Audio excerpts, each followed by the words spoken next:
జై శ్రీరామ్ అందరికీ నమస్కారం. వెల్కమ్ టు న్యూస్ అఖండ. నేను మీ కస్తూరి శ్రీధర్. మిత్రులారా, 2014లో మన దేశ ప్రధానిగా నరేంద్ర మోడీ గారు బాధ్యతలను అయితే స్వీకరించారు. అప్పటి నుంచి ఈ రోజు వరకు ఏ ఒక్క రోజు కూడా సెలవు తీసుకోకుండా అహోరాత్రులు దేశం కోసం పనిచేస్తానే ఉన్నారు. ఎవరా మరి కష్టపడేది అంటారు దేశం కోసం. సరే, నీ కుటుంబం కోసం నువ్వు కష్టపడుతున్నావు అంటే అదొక రకం. అట్లా కాకుండా దేశాన్ని కుటుంబంగా భావించి కనీసం ఆ వయసులో ఒక్క రోజున సెలవు తీసుకోకుండా ఆ విధంగా పనిచేస్తారంటే ఏమనాలి ఆయన? ఇంకా నిజంగా కారణజన్ముడు స్వామి ఆయన అయితే. ఎవరేమనుకున్నా కూడా అది నాకు అభ్యంతరం ఇలా. ఆయన అయితే కారణజన్ముడే. ఒక పక్క దేశాన్ని అభివృద్ధిలోకి తీసుకురావడంతో పాటు మరోవైపు మన సనాతన ధర్మాన్ని కూడా రక్షిస్తా సమతుల్యంగా మన దేశాన్ని అయితే ముందుకు తీసుకోబోతున్నారు. ఈ క్రమంలో ఎన్ని అడ్డంకులు వచ్చినా, ఎన్ని స్పీడ్ బ్రేకర్లు వచ్చినా, ఎన్ని అవాంతరాలు ఎదురైనా వాటిలన్నింటిని కూడా అధిగమించి సుపరిపాలన అయితే అందిస్తారు. అలాగే విదేశీ కుట్రల నుంచి, సూడో సెక్యులర్ పార్టీల నుంచి, అక్రమ వలసదారుల నుంచి, అవినీతి పరుల నుంచి మన దేశాన్ని ఒక రక్షణ కవచంలాగా అడ్డుగా ఉండి కాపాడుతూ వస్తారు.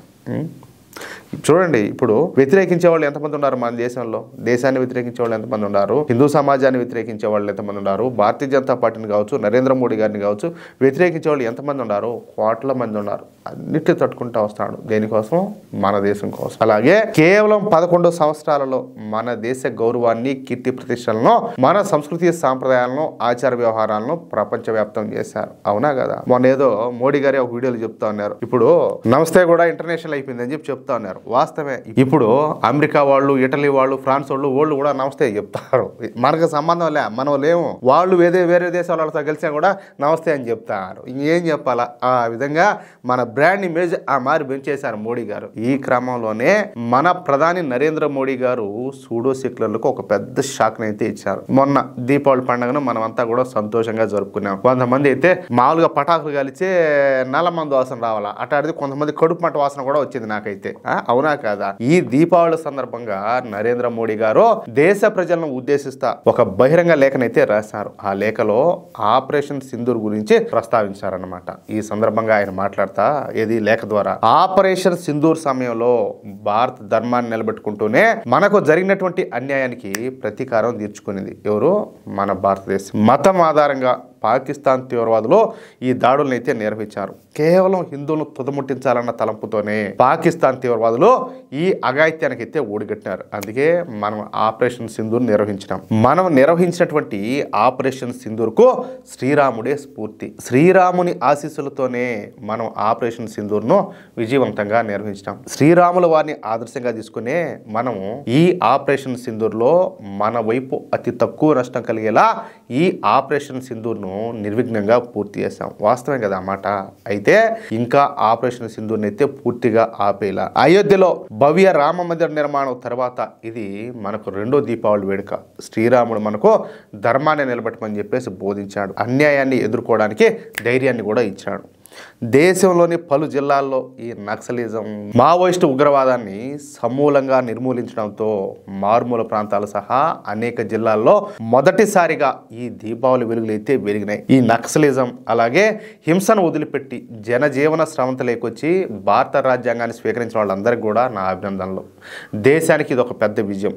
ఈ దీపావళి చాలా ప్రత్యేకం. ఎందుకంటే నక్సలిజం, మావోయిస్టు ఉగ్రవాదాన్ని సమూలంగా అంతమొందించిన తర్వాత మొదటిసారిగా దేశవ్యాప్తంగా అనేక జిల్లాల్లోని మారుమూల ప్రాంతాల్లో కూడా దీపాలు వెలిగించినారు. అయ్యా, మీకు అర్థం అవుతుంది దీన్ని బట్టి. అంటే మన వాళ్ళు మన సంస్కృతి సాంప్రదాయాలను ఏది ఆచరించడానికి కానీ, మన పండుగలు చేసుకోవడానికి కూడా వీళ్ళు అడ్డుపడతా ఉన్నారు. ఎవరు? ఈ నక్సలైట్లు. అర్థమైందా? సరే, ఇటీవల కాలంలో మన దేశ రాజ్యాంగం పైన విశ్వాసం వ్యక్తం చేస్తా హింసా మార్గాన్ని విడిచిపెట్టి చాలా మంది జనజీవన శ్రవంతులకైతే వచ్చినారు. ఇకపోతే GST రేట్లు తగ్గించడం అనేది మన ప్రభుత్వం సాధించినటువంటి అతిపెద్ద విజయం. అంతేకాదు ఇప్పటి నుంచే కొత్త GST సంస్కరణలకు శ్రీకారం చుట్టడం కూడా ప్రారంభించాం. అలాగే దసరా నవరాత్రులు ప్రారంభమైన మొదటి రోజే, ఎప్పుడు దసరా నవరాత్రుల్లో ప్రారంభమైనటువంటి మొదటి రోజే ఈ GST సంస్కరణలు అయితే అమల్లోకి తీసుకొచ్చినాం.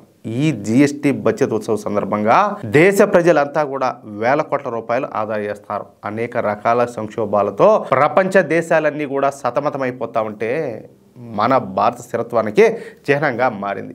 భవిష్యత్తులో మన భారతదేశం ప్రపంచంలోనే 3వ అతిపెద్ద ఆర్థిక వ్యవస్థగా అవతరించే దిశగా అయితే పయనిస్తానంటూ నరేంద్ర మోడీ గారు తన లేఖలో దేశ ప్రజలను ఉద్దేశించి వివరించారనమాట. అంతేకాకుండా వికసిత్ భారత్ అంటే అభివృద్ధి చెందినటువంటి భారత్, ఆత్మనిర్భర్ భారత్ కోసం ప్రతి ఒక్కరు కూడా పాటుపడాలని చెప్పేసి దేశ ప్రజలను మన మోడీ గారు అయితే కోరినారనమాట. అలాగే స్వదేశీ ఉత్పత్తులను ప్రోత్సహించాలని, అన్ని భాషలను గౌరవించాలని, ఆరోగ్యానికి ప్రాధాన్యత ఇవ్వాలని, అలాగే స్వదేశీ వస్తువులను ప్రోత్సహించడం వంటి ప్రయత్నాలు దేశాన్ని త్వరగా వికసిత్ భారత్ వైపునకు తీసుకుపోతాయని చెప్పేసి స్పష్టంగా చెప్పారనమాట. ఈ వికసిత్ భారత్ అలాగే ఆత్మనిర్భర్ భారత్ ప్రయాణంలో పౌరులుగా దేశం కోసం మనమందరం కూడా పాటుపడాలా, స్థానిక ఉత్పత్తులను ప్రోత్సహించాలా. తద్వారా ఏంటంటే ఏక్ భారత్ శ్రేష్ఠ భారత్ స్ఫూర్తిని అయితే మనం ప్రోత్సహించడం వాళ్ళం అవుతాం. అన్ని భాషలను కూడా గౌరవిద్దాము, పరిశుభ్రతను కాపాడుకుందాము, మన ఆరోగ్యానికి ప్రాధాన్యత ఇద్దాము, మన ఆహారంలో నూనె వాడకాన్ని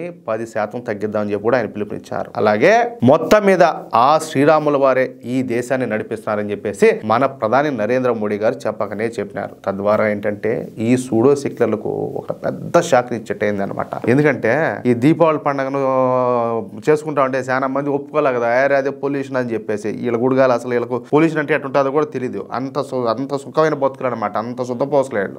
వీళ్ళేమో దీపావళి మీద బడి ఎడుస్తారు. ఇప్పుడు జనవరి 1 వచ్చారు, రేపు క్రిస్మస్ వచ్చేది, లేకపోతే జనవరి 1 వచ్చేది. అబ్బాయి అప్పుడు పటాకులు ఎవరు బేల్చరు. వీళ్ళకి అసలు అబ్బాయి పటాకులు అంటే ఎట్టుంటాయి కూడా వీళ్ళకి తెలియదు. వీళ్ళ బతుకులు చేయడా, వీళ్ళు 24 గంటలు నిద్ర లేచి మన మీద పడి సావడమే. ఇక్కడ ఇంకొక విషయం ఏంటంటే మీరు కూడా గమనించే ఉంటారు, దీపావళి పండుగ అనేది వస్తే ప్రతి దీపావళి పండుగ కూడా మన మోడీ గారు పోయి సైన్యంతో సెలబ్రేట్ చేసుకుంటారు. ఈసారి కూడా అలాగే చేసుకున్నారు. అది ఏ మన మోడీ గారు అంటేనా? ఎందుకంటే దేశమే ఆయన కుటుంబం, మనమంతా కూడా ఆయన కుటుంబ సభ్యులం. ఆ విధంగా ఆలోచన చేసి దేశం కోసం తపన పడతా ఒక్క రోజు కూడా సెలవు తీసుకోకుండా పనిచేసే నాయకుడు ఎవరున్నారు చెప్పండి? ఎవరున్నారు ప్రపంచంలోనూ? మహనీయుడియా స్వామి నాయన. చెప్పినా కదా కారణ జన్ముడు. మిత్రులారా, ఈ న్యూస్ కనుక మీకు నచ్చినట్లయితే ఖచ్చితంగా ఈ న్యూస్ నలుగురికి షేర్ చేయండి. అలాగే ఈ వీడియో పైన మీ యొక్క అమూల్యమైనటువంటి అభిప్రాయాలను తప్పనిసరిగా కామెంట్ రూపంలో తెలియజేయండి. ఇంకో విషయం ఏంటంటే ఇంతవరకు మీరు కనుక మన ఛానల్ను సబ్స్క్రైబ్ చేసుకున్నట్లయితే ప్రతి ఒక్కరు కూడా మన ఛానల్ను సబ్స్క్రైబ్ చేసుకోండి, సపోర్ట్ చేయండి ప్లీజ్. జై శ్రీరామ్, జై హింద్.